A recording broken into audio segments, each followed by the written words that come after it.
आपदा प्रबंधन विभाग सक्रिय।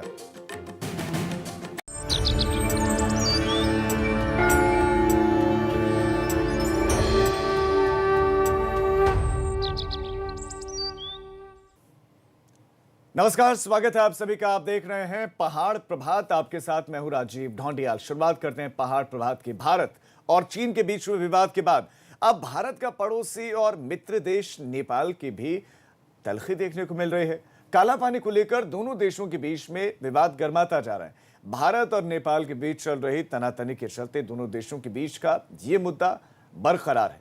सवाल यह है कि भारत का मित्र देश नेपाल किसके इशारे पर भारत को आंखें दिखा रहा है। इसी मुद्दे पर हमारे संवाददाता अजीत राठी, हमारे ब्यूरो चीफ है उत्तराखंड के, भारत नेपाल सरहद से सटे उत्तराखंड के धारचूला से हमारे साथ कुछ ही देर में जुड़ेंगे और वहां के हालातों के बारे में वो हमें जानकारी देंगे। और आपको ये बता दें कि भारत नेपाल के बीच महाकाली नदी पड़ती है। इसके एक तरफ भारत का धारचूला है तो दूसरी तरफ नेपाल का दारचूला है।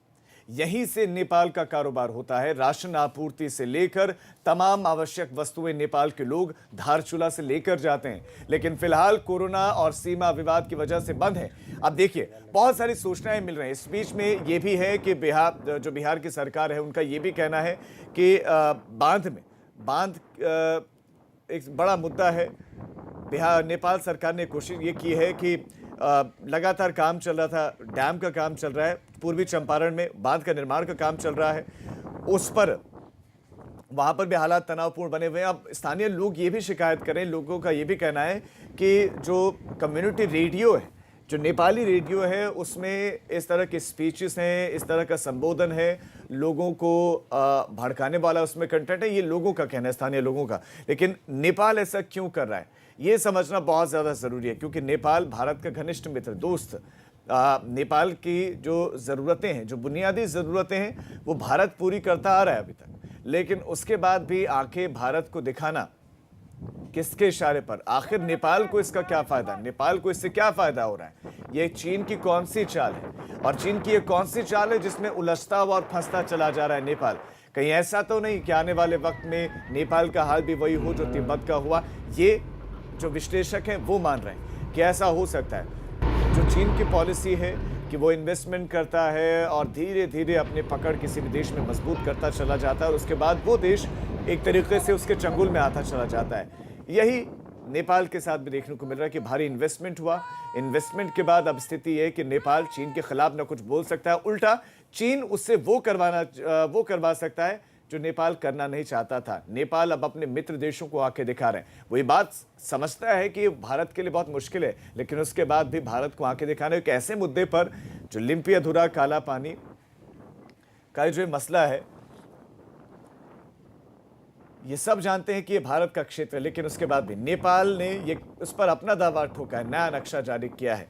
नक्शा जारी तो किया गया, लेकिन एक कैबिनेट समिति भी बना दी साथ ही साथ। और सीधा चलते हैं धारचूला। हमारे साथ हमारे ब्यूरो चीफ अजीत राठी वहां से हमारे साथ जुड़ गए हैं। अजीत, आप इस वक्त कहां पर हैं और वहां पर क्या स्थितियां हैं इस विवाद के बाद, वो आप दर्शकों को बताएं और साथ ही साथ ये समझाएं कि जो नेपाल का दावा है वो दावा क्या है और वो दावा कितना सही है या कितना गलत है, ये भी आप साथ साथ समझाएं। जी राजीव, देखिए, इस समय मैं पिथौरागढ़ के जो सीमांत जनपद है उसकी सीमांत तहसील में हूँ, धारचूला में। और मैं इस समय धारचूला में खड़ा हूँ, जहाँ एकमात्र नेपाल को जोड़ने वाला पुल है जिसको झूला पुल कहते हैं। और ये महाकाली नदी है जहाँ बह रही है। आपको पानी का शोर भी मेरे ख्याल से सुनना चाहिए। तो ये महाकाली नदी ये एक सरहद है भारत और नेपाल के बीच की।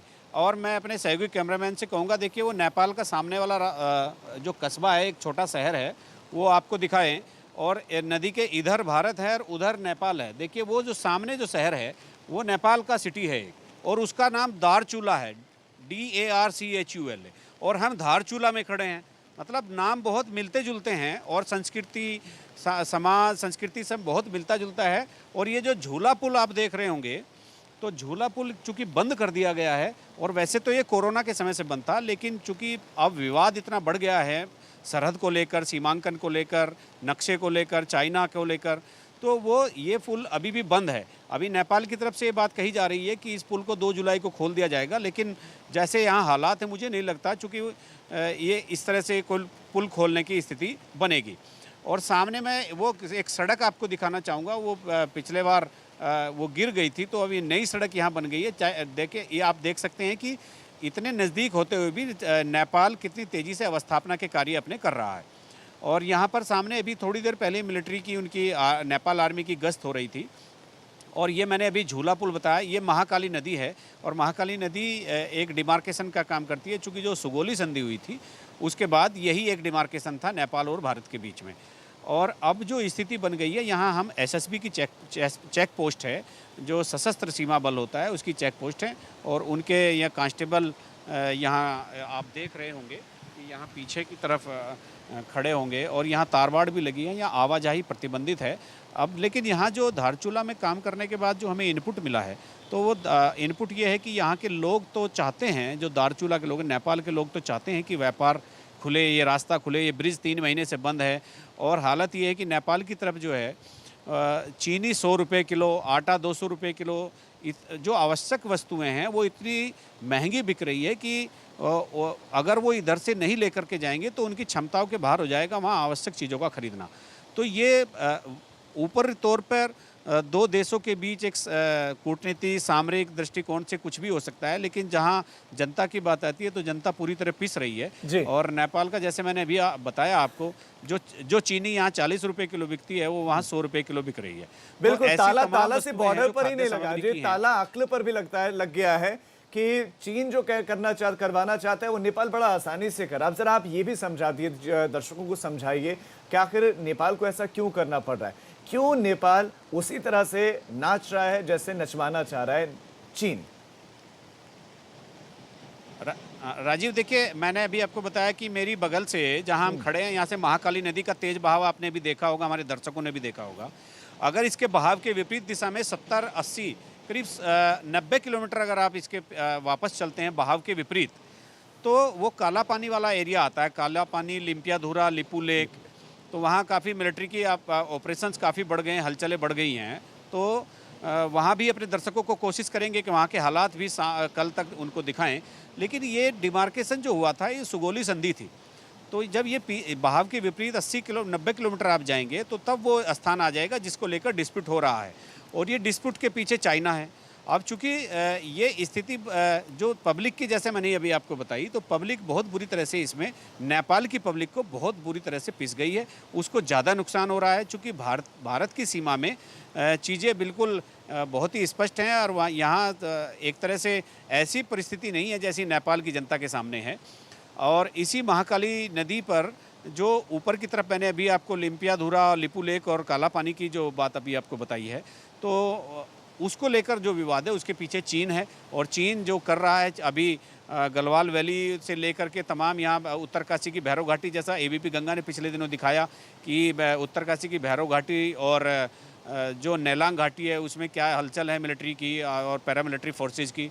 तो अभी हम आज यहाँ एबीपी गंगा की टीम आज इसी में, आज इंडो नेपाल बॉर्डर का एक क्रम है, तो यहाँ कोशिश करेंगे, चूंकि मौसम बहुत खराब है राजीव, आप देख रहे होंगे कि बारिश लग गई है, यहाँ से किस तरह से मूवमेंट होगा वो हम देखेंगे, किस तरह से मूवमेंट करना पड़ेगा, चूंकि बारिश बहुत लग गई है और ऊपर रास्ते बहुत ही मतलब कच्चे हैं और संकीर्ण है और दुर्गम रास्ता है। लैंडस्लाइड और अजीत, हम आपको भी दाद देना चाहते हैं कि आप वहाँ पर पहुंचे हुए और रिपोर्टिंग कर रहे हैं। फिलहाल आपका इस जानकारी के लिए धन्यवाद, लेकिन हम आपके पास लगातार आते रहेंगे और भी कुछ तस्वीरें जो इंडो नेपाल बॉर्डर से आनी बाकी हैं वो एबीपी गंगा आपको दिखाएगा। देखिए, दारचूला और धारचूला, नाम में दा और धा का अंतर है, लेकिन दारचूला में जो सामान महंगा मिलता है वो धारचूला में सस्ता मिलता है। इसीलिए जो बाउंड्रीज थी, जो वहां पर बॉर्डर है, वहां से आसानी से दारचूला यानी कि नेपाली सीमा से धारचूला में लोग आते थे। लेकिन अब स्थिति है कि बॉर्डर पर ताला लगा हुआ है और उधर यानी कि दारचूला के जो लोग, जो नेपाली लोग हैं, वो बहुत परेशान है, वो भी परेशान है, और क्योंकि वो आना चाहते हैं धारचूला, और दूसरी तरफ नेपाल है कि वो मानने को तैयार नहीं है। अगर आप भी चीन के सामानों की होली जला रहे हैं तो आपको ये रिपोर्ट को ध्यान से देखना चाहिए, क्योंकि चीन को जवाब देने के लिए कई तरीके हैं।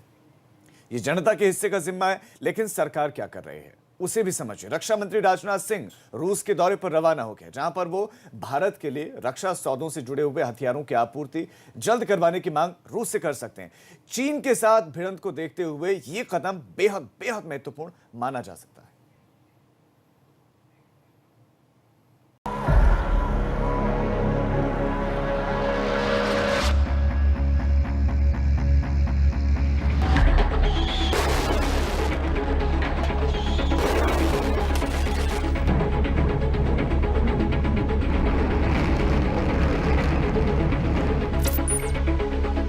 चाल का जवाब देने निकला हिंदुस्तान। अपने पुराने दोस्त रूस की मदद लेंगे रक्षा मंत्री राजनाथ।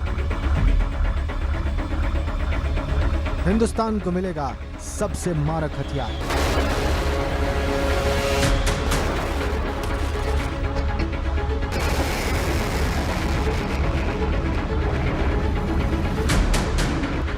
S-400 डिफेंस सिस्टम से उड़ाएंगे दुश्मनों के होश।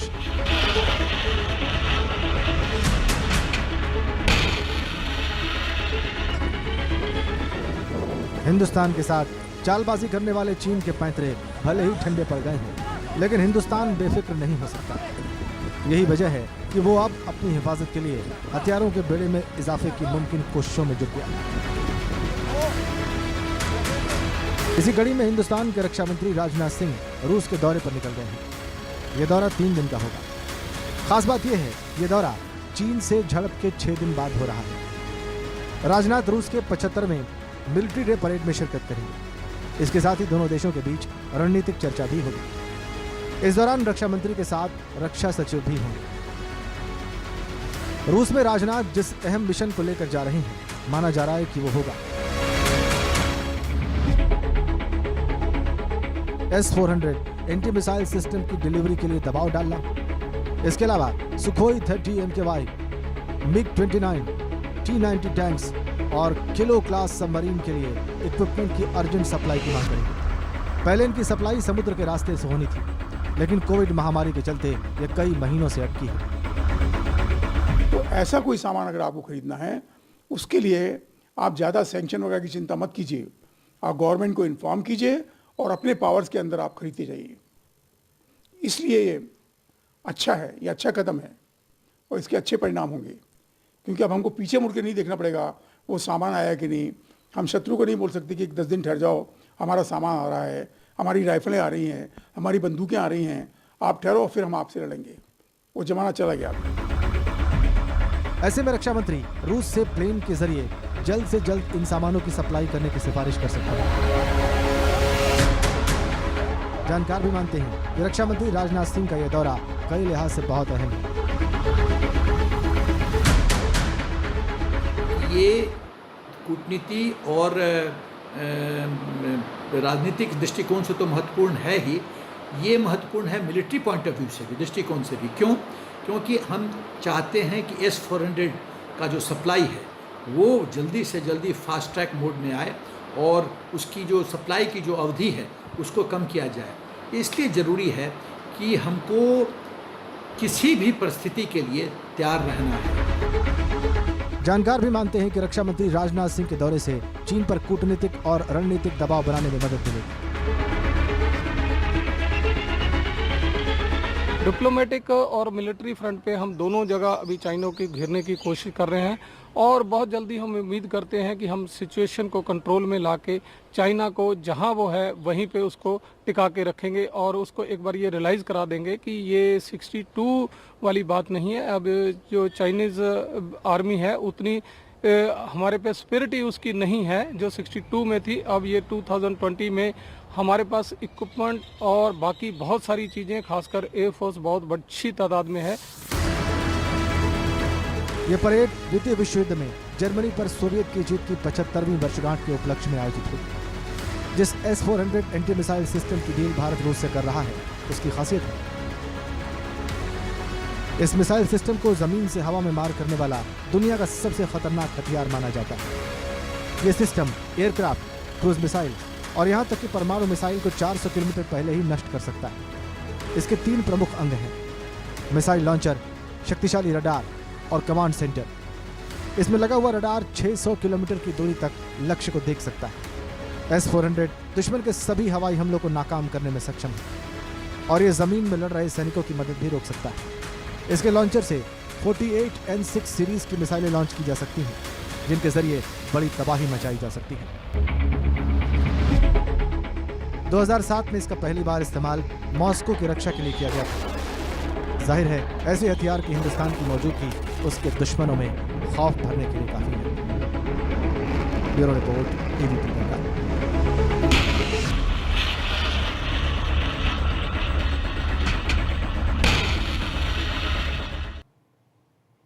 अब एक छोटे से ब्रेक के लिए हम रुक रहे हैं, हम फौरन लौट रहे हैं। आप देखते रहिए पहाड़ प्रभात।